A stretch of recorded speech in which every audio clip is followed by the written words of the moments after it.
ഞാൻ ഈ 3 പേരിലേക്കും പങ്കുവെക്കുകയാണ്.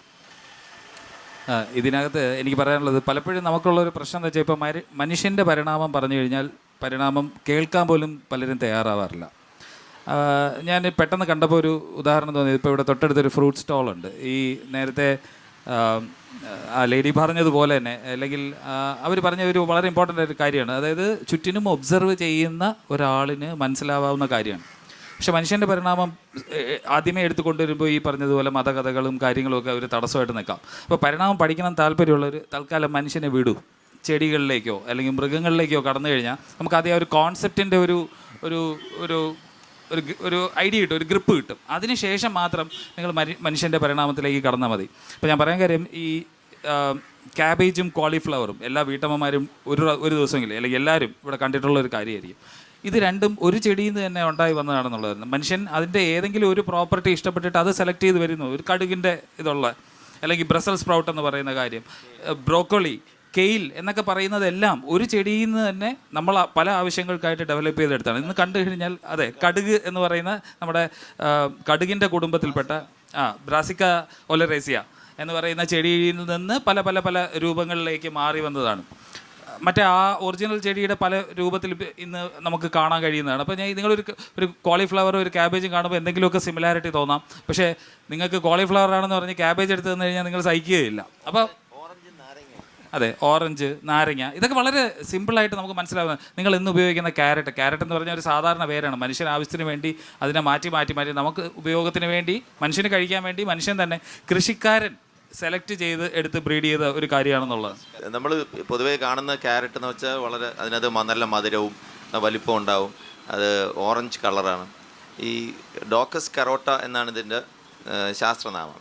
ഇത് ഏകദേശം ഒരു 2000 വർഷങ്ങൾക്ക് മുൻപ് ഒരു ചെറിയ നാര് പോലെ, ഒരു വെളുത്ത നാര് പോലെ വളർന്നു നിൽക്കുന്നത്. അതിൻ്റെ വൈൽഡ് വെറൈറ്റി ഇപ്പോഴും നോർത്ത് അമേരിക്കയിൽ പലയിടത്തും, യൂറോപ്പിലും നോർത്ത് അമേരിക്കയിലും ഇങ്ങനെ കാട് പോലെ ഇങ്ങനെ പിടിച്ചു കിടക്കുന്ന കാണാം. വെള്ളപ്പൂവൊക്കെ ഉള്ള ക്വീൻ ആൻസ് ലേസ് എന്നാണ് അതിൻ്റെ പേര്.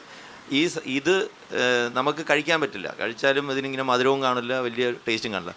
പക്ഷേ ഇതിൻ്റെ നേരത്തെ നമ്മൾ പറഞ്ഞ പോലെ ഇതിൻ്റെ ജനറ്റിക് സീക്വൻസ് എടുത്ത് പരിശോധിച്ച് നോക്കുമ്പോൾ നമ്മളിന്ന് മാർക്കറ്റിൽ വാങ്ങിക്കുന്ന ക്യാരറ്റും അതും ഒരേ സാധനം തന്നെയാണ്, ഒരേ ഐറ്റമാണ്. ഇപ്പം ആപ്പിള്, ഇപ്പം 4-5 ടൈപ്പ് ആപ്പിളുകൾ ഇപ്പം മാർക്കറ്റിൽ അവൈലബിൾ ആണ്.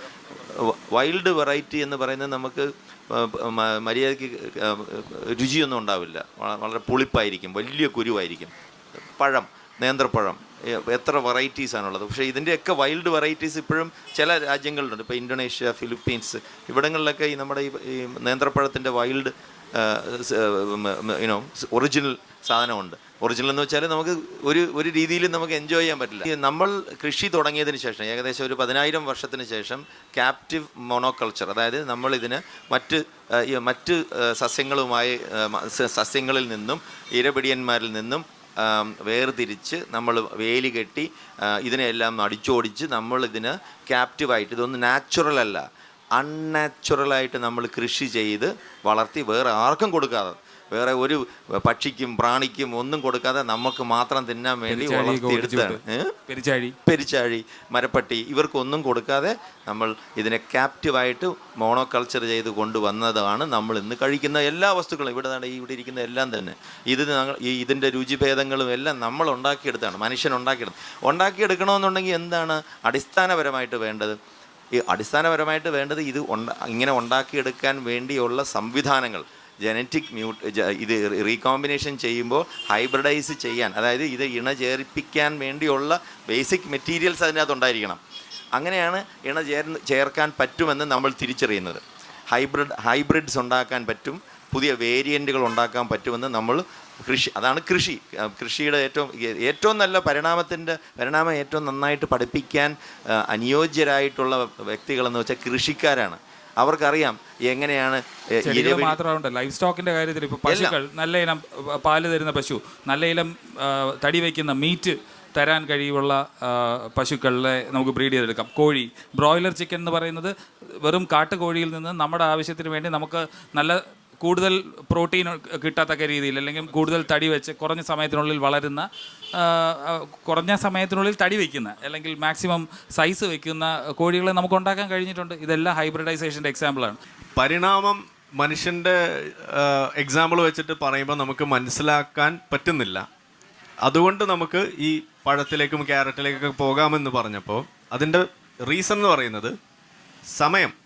അതായത് മനുഷ്യൻ്റെ പരിണാമം എങ്ങനെ ഇതുവരെ ഉണ്ടായെന്ന് ചോദിച്ചു കഴിഞ്ഞാൽ നമ്മൾക്ക് അതിൻ്റെ സമയം അത് ലക്ഷക്കണക്കിന് വർഷങ്ങളുടെ ഒരു സ്കെയിലിലേ നമുക്കത് കാണാൻ കഴിയുള്ളൂ. അതേസമയം ഈ കൃഷി എന്ന് പറയുന്ന സംഗതി വരുമ്പോൾ ലക്ഷക്കണക്കിന് വർഷം എന്നുള്ളത് ചുരുങ്ങി വെറും 100 കണക്കിന് വർഷത്തിലേക്ക് നമുക്ക് ചുരുക്കിക്കൊണ്ട് വരാനും ആ ഒരു ചെറിയ ടൈം സ്പാനിൽ തന്നെ ഈ വ്യത്യാസം വരുന്നത് നമുക്ക് തിരിച്ചറിയാനും സാധിക്കും.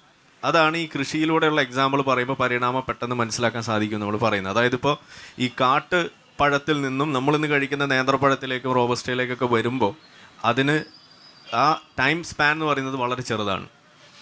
അതേപോലെ ഇപ്പോൾ കാട്ട് ക്യാരറ്റിൽ നിന്നും നമ്മളിന്ന് കഴിക്കുന്ന ക്യാരറ്റിലേക്ക് വരുന്ന ടൈം സ്പാൻ എന്ന് പറയുന്നത് ചുരുങ്ങിയ വർഷങ്ങൾ മാത്രമാണ്. അപ്പോൾ അത് നമ്മൾ വീടുകളിൽ വളർത്തുന്ന പട്ടി ഇതേപോലെ തന്നെ നമ്മൾ തന്നെ നമ്മളുടെ ആവശ്യങ്ങൾക്കനുസരിച്ച് അതിനെ ക്യാപ്റ്റീവായിട്ട് ചെയ്തപ്പോൾ ഉണ്ടായിട്ടുള്ള മാറ്റങ്ങളാണ്. നിങ്ങൾക്ക് ഒരിക്കലും ഒരു പോമേറേനിയനോ അല്ലെങ്കിൽ ഇതുപോലെ ജർമ്മൻ ഷിപ്പ്യാർഡോ ഒന്നും നിങ്ങൾക്ക് കാട്ടിൽ നിന്നും കിട്ടില്ല. അതാണ് അതിൻ്റെ കാര്യം. അത് മനുഷ്യൻ അതിനെ ആ രീതിയിൽ സർവൈവ് ചെയ്യണം. അതായത് എവല്യൂഷൻ്റെ ഒരു മെയിൻ റീസൺ എന്ന് പറയുന്നത് സർവൈവൽ, അതിജീവനമാണ്. അപ്പം നമ്മളതിനെ അതിജീവിക്കാൻ ഹെൽപ്പ് ചെയ്യുമ്പോൾ സ്വാഭാവികമായിട്ടും ആ അതിജീവിക്കാൻ സാധിക്കുന്ന ആ വെറൈറ്റി കൂടുതൽ റിപ്രൊഡ്യൂസ് ചെയ്യാൻ തയ്യാറാവും. ആർട്ടിഫിഷ്യലി നമ്മൾ ഈ സർവൈവൽ എളുപ്പമാക്കി കൊടുത്തപ്പോൾ അതിൻ്റെ നമ്പർ തനിയെ കൂടുന്ന അവസ്ഥയിലേക്ക് വരുന്നു. ഇതാണ്